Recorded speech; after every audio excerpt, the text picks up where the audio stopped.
Hi people, welcome to In 5 Minutes. We would be today doing video on Banker's algorithm.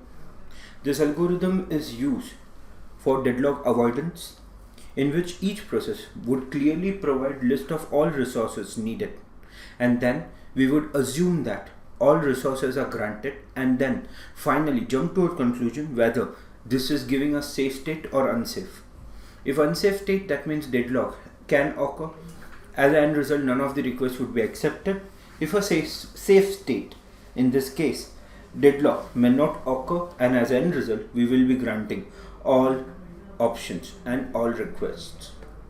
To start with Banker's algorithm, we have one major thing to talk on. That is the three things which algorithm runs on. Our algorithm works with maximum possible request, what is currently allocated,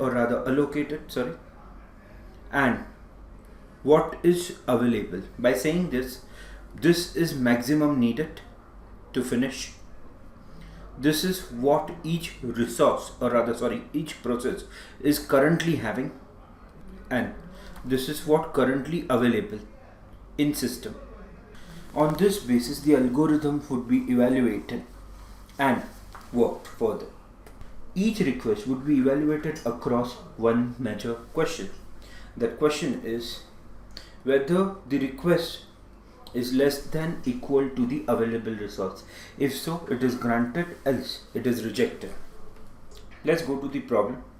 The problem looks something like this, where we will be provided with three things. Number one, the allocation, which means the amount of data or resources which are allocated to a particular process. Max, which is maximum needed by the process, and available, that is number of resources currently available over the system. Now, the first thing we need to perform is to get need matrix. Then we need to comment whether it is safe or not. So let's try to understand need matrix is what. Well, need matrix is fairly simple. Need matrix is for any process I, need matrix entry is max minus allocation. Let's try to do it for P0. P0. Maximum needed is 0, 0, 1, 2. What is allocated is 0, 0, 1, 2. In case people are wondering from where did it came? It came from max. It came from allocation.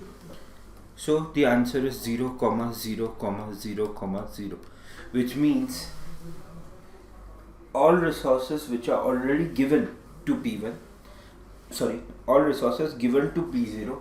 After this, there is nothing what is needed more. Similarly, we need to calculate need matrix with others. There is a need matrix which has been derived for P1, P2, P3 and P4.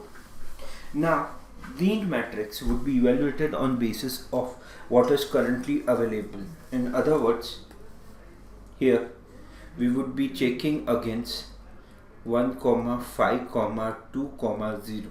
Now, with reference to what is needed, whether we can allow or not, but that would be the next set. For each process P of I, if the need array is less than or equal to available, then only the request is granted, else request is rejected and we go to next. In many cases, for arriving to safe state, more important is the sequence in which requests will be granted. Let's try to solve it.